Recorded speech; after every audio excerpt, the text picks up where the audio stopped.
Live at the White House. Let's listen in. Suspended their services in Russia, all of them, joining a growing list of American and global companies from Ford to Nike to Apple. They've suspended their operations in Russia. The U.S. Stock Exchange has halted trading of many Russian securities. And the private sector is united against Russia's vicious war of choice. The U.S. Department of Justice has assembled a dedicated task force to go after the crimes of Russian oligarchs. And we're joining with our European allies to find and seize their yachts, their luxury apartments, their private jets, and all their ill-begotten gains to make sure that they share in the pain of Putin's war. These, by the way, are giant yachts. You've put some of them in your press. I mean, some of them are, I think I read one was over 400 feet long. I mean, this is worth hundreds of millions of dollars. The decision today is not without cost here at home. Putin's war is already hurting American families at the gas pump. Since Putin began his military buildup on Ukrainian borders, just since then, the price of the gas at the pump in America went up 75 cents. And with this action, it's going to go up further. I'm going to do everything I can to minimize Putin's price hike here at home. In coordination with our partners, we've already announced that we're releasing 60 million barrels of oil from our joint oil reserves. Half of that, 30 million, is coming from the United States. And we're taking steps to ensure the reliable supply of global energy. We're also going to keep working with every tool at our disposal to protect American families and businesses. Now, let me say this. To the oil and gas companies and to the finance firms that back them, we understand Putin's war against the people of Ukraine is causing prices to rise. We get that. That's self-evident. But, it's no excuse to exercise excessive price increases or padding profits or any kind of effort to exploit this situation or American consumers, exploit them. Russia's aggression is costing us all, and it's no time for profiteering or price gouging. I want to be clear about what we'll not tolerate, but I also want to acknowledge those firms and oil and gas industries that are pulling out of Russia and joining other businesses that are leading by example. This is a time when we have to do our part and make sure we're not taking advantage. Look, let me be clear about two other points. First, it's simply not true that my administration or policies are holding back domestic energy production. That's simply not true. Even amid the pandemic, companies in the United States pumped more oil during my first year in office than they did during my predecessor's first year. We're approaching a record levels of oil and gas production in the United States, and we're on track to set a record of oil production next year. In the United States, 90% of onshore oil production takes place on land that isn't owned by the federal government. And of the remaining 10% that occurs on federal land, the oil and gas industry has millions of acres leased.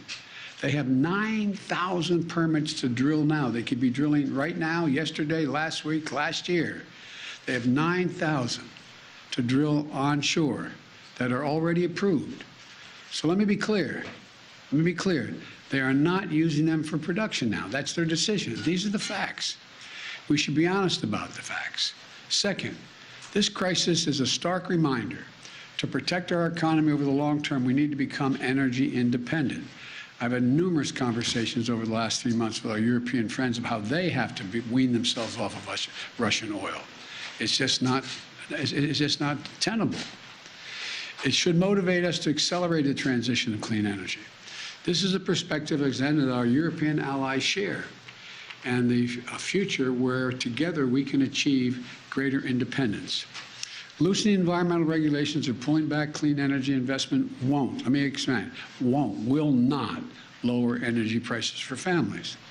But transforming our economy to run on electric vehicles powered by clean energy, with tax credits to help American families winterize their homes and use less energy, that will help. And if we do what we can, it will mean that no one has to worry about the price of the gas pump in the future. That'll mean tyrants like Putin won't be able to use fossil fuels as weapons against other nations. And it will make America a world leader, manufacturing and exporting clean energy technologies of the future to countries all around the world. This is the goal we should be racing toward. Over the last 2 weeks, the Ukrainian people have inspired the world, and I mean that in a literal sense. They've inspired the world with their bravery, their patriotism, their defiant determination to live free. Putin's war has caused enormous suffering and needless loss of life from women, children, everyone in Ukraine. Both Ukraine and, I might add, Russians. Ukrainian leaders, as well as leaders around the world, have repeatedly called for a ceasefire, for humanitarian relief, for real diplomacy.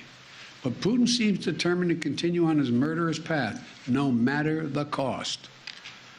Putin's now targeting cities and has been targeting cities and civilians, schools, hospitals, apartment buildings. Last week, he attacked the largest nuclear power plant in Europe with an apparent disregard for the potential of triggering a nuclear meltdown. He has already turned 2 million Ukrainians into refugees. Russia may continue to grind out its advance at a horrible price, but this much is already clear. Ukraine will never be a victory for Putin. Putin may be able to take a city, but he'll never be able to hold the country. And if we do not respond to Putin's assault on global peace and stability today, the cost of freedom and to the American people will be even greater tomorrow. So we're going to continue to support the brave Ukrainian people as they fight for their country.